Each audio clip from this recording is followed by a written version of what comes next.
What's up guys, welcome to Daily Refinement. My name is Chris, and today's video I want to talk about how much it sucks that pretty much everything I've learned about reselling over the past 7 years has been wrong. In today's video I'm going to go over sort of my evolution over the years and figuring out things that have worked better for me. And again, it might have worked for you, but I'm only basing it off of the success that I define as just selling the amount of items that you need to each week in as little time as possible. So pretty much everything I was doing before wasted more time and sold things less profitably. So I want to go over that in today's video. Please smash the like button, consider subscribing. We'll see you inside. All right guys, the first thing that I was completely wrong on, and I have 7 of those today, so I've been really super wrong. But the first thing I want to point out is, as a clothing seller, I 100% believe that using hangers is easier than the bag system. So that's crazy coming from a person that talked about the bag system for like 5 years on YouTube, where essentially you get shelves and boxes. Space-wise, that can fit about 10 times more than this. To give you an example, this rack can hold about 75 to 100 items. You can find a list of all my supplies below at bit.ly/reseller supplies. This rack can only hold 75 items. If you did end up getting the double rack, where you can stack 2 on top of each other, maybe it holds 150 to 200 items. If you go t-shirts or blouses, something skinny, maybe they can hold 100 on each side. But one Husky shelf can hold 1,000 items. So we're talking potentially 5 to 10 times more efficient having a shelf. But I can tell you now, from working with racks for about a year now, all of my racks are on wheels, so I can roll them around right to where the inventory is. That's much faster. I don't have to bag anything, and I have a little bit of PTSD from a whole bunch of my items not selling because I didn't know what I was doing and having to take them out of the bag. So the way that I've combined Tech and Sports system with my own is I essentially use racks now, but I number my items. So my items are numbered 1 through 1,000,000 in this inventory system chronologically, so I can find them. He does it by date and by color. I just do it by date. So just the oldest amount, all of the colors are sort of mixed together. So I was completely wrong because it takes a lot less time finding items that took a long time to sell. So essentially you can just walk to the front of your rack and look at the first 10, which are your oldest 10 items, and figure out quickly why they didn't sell. When you do a box system, unless you're an expert and only listing amazing items, you have to go back once in a while and reconcile and see what's in your inventory. And I can just tell you now that not having to do that anymore has saved me a tremendous amount of time, and it's easier to pull off of here. Now, that being said, when you're picking and shipping, when we did that video, for me, it only took me about 12 seconds to pick the items in the boxes, and they were already ready to go for shipping. So it's like doing some of the shipping built into the process when you're photographing. So you photograph the item, put the sticker on it, put it in the bag, put it in the box. So it does save time on the shipping end, because literally shipping only takes a few seconds with the box model. But that's only if you actually sell the item. So if you have a really limited space, I actually recommend getting shelves that nest. We'll do a little bit of B-roll of that so you guys can see. When shelves nest, they save a little bit more room. And I still think that in a 1-car garage, you can definitely make a full-time living with just racks. You can go the bin system, which I used for years, but now after using both systems for a long time and selling hundreds of thousands of items, I do think that the rack system is significantly easier. It actually might be cheaper too, because you reuse these hangers. You just pay one time for the hanger cost. Between 10 and 50 cents per hanger, depending on the quality of the hanger, but you can reuse those. With my bin system, I did not take the items out of the bags. I just sent the bag to the customer. So I got some really good reviews on, wow, it was packed really nicely, double bagged, but also that's really expensive using them over and over again, and ordering more supplies is just one more thing to keep track of versus this. Now, I do recommend, if you're using a space like this, to get a fan, because you don't want to have like dead, musty air ruining your clothing. If you live in a humid area, maybe you do want to seal them in a bag. So it's important to realize when you're starting to think about your goal. And if your goal is to sell clothing as fast as possible, you'd want to use this system, because more time listing and less time packing items that never sell. It is possible in your inventory that some items never sell. So that time that you save by not bagging an item that never sells is just like when you cross list and you list an item on another platform, it sells on this platform, the time you have to use to take the item off the other platforms, you can just list another item. So instead of bagging all your items, you can end up listing more. And for me, no one really has any problems shipping. It's just the problem is listing. If you end up having an amazing sales day, to me, it was never an issue to spend more time shipping. I actually like that part. But the listing part, you want to give yourself the best chance. So I recommend now officially to move towards racks, even though they take up more space. If you get ones that nest, it's not too bad. All right, guys, I'm going to speak candidly about how I got started. Essentially, when I first started, I learned from resellers who sold everything. So it really makes sense that I was an everything seller for the first 5 or 6 years of being a reseller full time. It took me down a lot of different roads, and I'm not saying there's anything wrong with that, but I just wish I had learned from a niche seller, because it's a little bit different, and you can always be an everything seller, but you can't always be a niche seller. I'm gonna give you guys a couple of examples. Thomas in our Facebook group is a fabric expert. He literally grew up on a sheep farm. He knows the difference between this yarn and this yarn, how it's constructed, why they use it. That type of technical knowledge allows him to sell an Eddie Bauer sweater, which most people pass on because they think it's gonna sell for $5 to $10.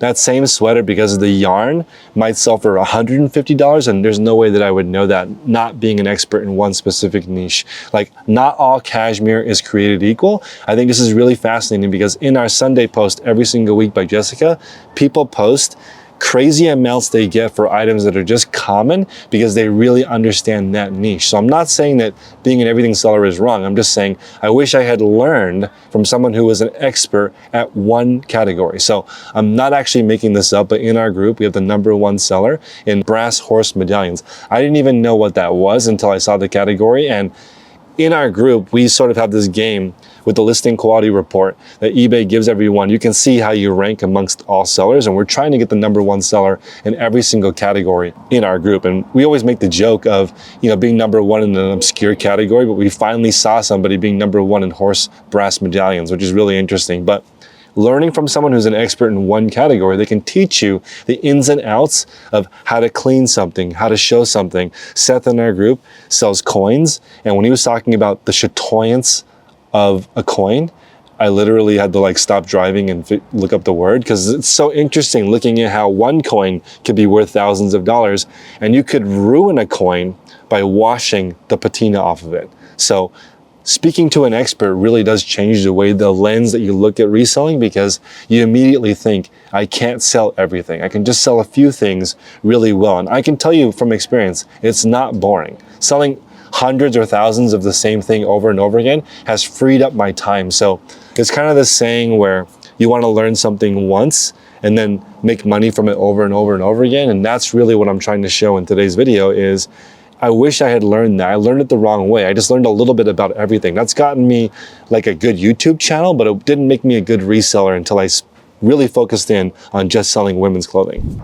All right, guys, by far, one of the biggest mistakes I ever made was not following the tech and sports model of essentially buying for $8 or less at the thrift store and selling for $30 or more. Now, of course, this is difficult. And in the beginning, you don't really know what sells for over $30. So you'll end up spending 95% of your time looking up on eBay what things actually sell for. But I should have learned that way earlier in my eBay career.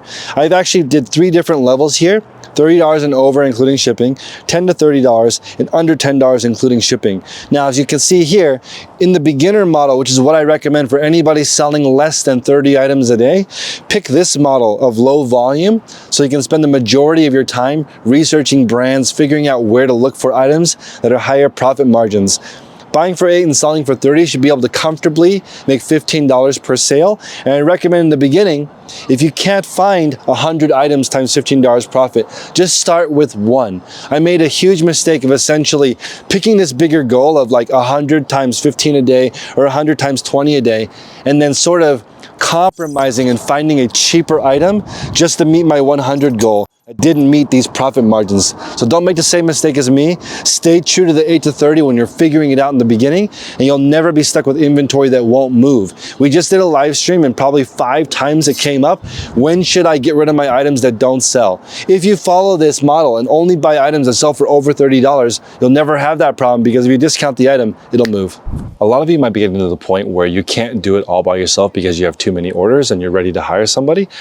So I did this kind of backwards in 2 respects. aspects. One, I should have hired way after I had more orders, because if you hire someone to help you with shipping first, I learned this from Tech and Sports, then essentially that means you're making so much money that you want to use your time to list more items. But most people aren't selling a lot yet before they hire someone to help them, essentially with photography or listing, and they're listing and photographing items that don't sell in the first place. So there's a couple things here that I learned. One was you really need to master selling a lot of stuff by yourself first in any industry, especially reselling. If you're really, really good at selling cameras, you're selling 50, 100 a day, somebody helps you with shipping, and now you can list 100 to 150 a day, you're gonna make a lot more money. But if you don't know how to list cameras and you hire somebody to list cameras poorly, hiring somebody to clean cameras, hiring somebody to photograph cameras, hiring somebody to enter in item specifics that are all wrong, you're actually going the reverse direction. So most people hire too early.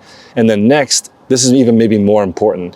In the beginning, since you don't know what you're doing, a lot of people will do like per piece, like $1 for a photo, $1 for a listing. And I used to do that as well. But what happens is over time, ideally your processes improve. So what happens is your workers end up making more and more and more per hour. And I'm okay with that, but essentially you're making that big improvement. As long as you're paying your workers a reasonable wage, I think you should be able to keep that net. So if you just pay X amount per hour, as you get better, it becomes cheaper and cheaper for you to run your business, which is important because on this channel, we talk about rent going up, cost of goods going up, electricity going up. This facility for me is $400 a month just to keep the lights literally on. The electricity costs $400 a month. So to keep the lights on, I need to keep a little bit of margin for myself. So as things improve, you need that because next year my electricity bill is going to be even more, right? Next year the rent's going to be even more. So you just got to make sure that you understand that your margins need to improve over time just to stay in business. All right, guys, this is going to sound really weird to say because when I first started on reselling, I actually used the Brother laser printer to print my labels on paper, cut it in half and taped it on the package. I always dreamed of having something like a Rollo printer, a thermal printer, or the Dymo 4XL. I actually have both. And this is really crazy to say. I'm actually going to give away all my Rollo printers on my Whatnot stream. If you guys want to check out my shows, I'm at whatnot.com/invite/daily refinement. You get $15 off your first purchase, and I'm very grateful for them sponsoring my channel. But I'm moving away from thermal printers for a couple reasons. Number one, over the last year, I've printed 75,000 labels. And if this is not aligned perfectly, if the paper is off center, it'll essentially jam. I've had a few different issues with Rollos. I've had a couple of them replaced. And I know some people will say they've never had issues with their Rollo, but I think that's because you are using it. I have staff, and essentially if they're not paying attention and the paper's not straight, it'll essentially jam and cause like half an hour to an hour of problems. You can get a paper tray for the Rollo, but I'm switching over to the Brother laser printer, or I should say I'm switching back to the Brother laser printer, which is way cheaper. So it's amazing that used Rollo printers sell for more than a brand new Brother laser printer. The toner is really cheap. It's not that expensive. And for me, it's actually going to be more reliable because of the paper tray. So I'm excited to move towards that new era, but essentially everything I'm doing now is moving towards things that don't break, don't have to be adjusted, and anybody can use them, and it's difficult to screw up. So as you scale, right, tens of thousands of labels per month, it's gonna break over time. I know some people have had great success with a Zebra. So if you guys end up using a Zebra or a Rollo, I recommend using a paper tray and learning how to use holding the button down so that it can calibrate the different kinds of paper. Rollo, for me, I've had problems when I switch over from paper. If the supplier that I have on Amazon goes away and I have to find a different kind of paper, that will also cause the printer to jam. That's one of the reasons why I'm switching to the Brother printer, because most of those double sheet papers, they don't jam it. They don't have to calibrate it just like these. So if you have problems with the Rollo, I recommend you hold the button down, hold it down for a few seconds when the paper is loaded, and it will calibrate the printer. And again, for most people selling a low amount of items, maybe it doesn't matter and it doesn't jam for you. But I just want to point out that I'm now thinking about things that last forever. If I can have this store open for 20 years, 30 years, it'll make millions of dollars.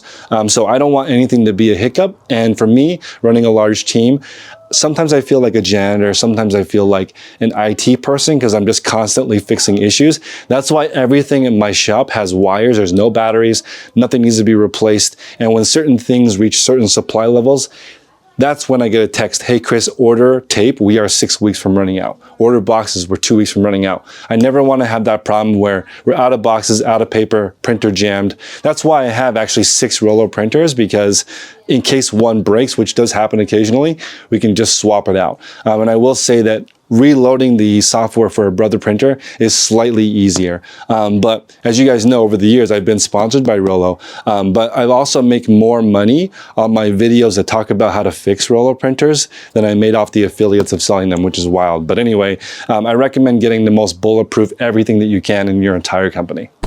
All right, guys, this is very exciting. This is the final 2 tips that I've been super duper wrong on. So number 1, I've been guilty of trying to find a really expensive or fancy lighting kit. And you can see resellers who have those giant boxes. I actually still have 2 here. So those giant boxes that are photo booths, but I now recommend just 2 front-facing lights. Lots of different brands make it. You don't have to buy the one that I recommend in my supply link below, but just get 2 front-facing lights and just try to get the biggest room that you can so that you can get soft lighting on your item. So number 1 is the lighting. The second part is that I definitely 100% have switched over to a camera for taking photos. I know that it might be easier using your phone and transferring it via iCloud or AirDrop, but I can tell you that it's bulletproof taking pictures with a camera, plugging in the memory card directly into your computer or a memory card reader, and loading the pictures from the card directly into your listing is a lot faster over time. So it's really important to understand, like everything I said in today's video, we're talking about doing this forever. This camera is like from 2015. It was camera of the year in 2022, like 7 years later, in a category that's like new cameras are coming out every 3 months. The reason why is this is relatively durable. You can drop it and you can see it at pretty much every single dental office, every single construction worker has this camera just because they're easy to replace. They're everywhere. You can go to Best Buy today and grab one, even though the camera is 7 years old. And essentially, it's not the camera that matters as much as being able to take photos and transfer them easily with the memory card. A lot of people in the group pick a different camera with square mode, especially if you're on Poshmark or a platform where they require square pictures. This one only takes them in what I call hamburger mode or landscape. So I would like you to get the simplest, cheapest camera that you can and replace your phone, because it'll also prevent you from, or it'll also help you not get distracted by the notifications on your phone. Some people can't help themselves. The computer is essentially like $1 trillion object designed to distract you, and this camera just takes pictures. So I recommend doing what I'm gonna do in my future eBay store, which is just 70 to 100 items a week. Sit down, take photos on the ground or on a table with a camera in a well-lit room with 2 front-facing lights. Take all your photos at once, all in one sitting. Then immediately take the memory card out, plug it into your computer or your memory card reader. Do all 70 photos in a row without taking a break. Both processes, and I recommend you do it essentially all in one sitting. So you could, on a Monday, like I'm planning to, 3 hours, take all your photos, do all your listings, schedule them out throughout the week, and you're done. You have 1 day processing, 6 days sourcing. So people like to say that my process is boring. I don't know about that, because I get to spend 6 days treasure hunting. So hopefully that was useful, guys. I appreciate you guys. Please join my group at patreon.com/theresellerspodcast. We'll see you next time.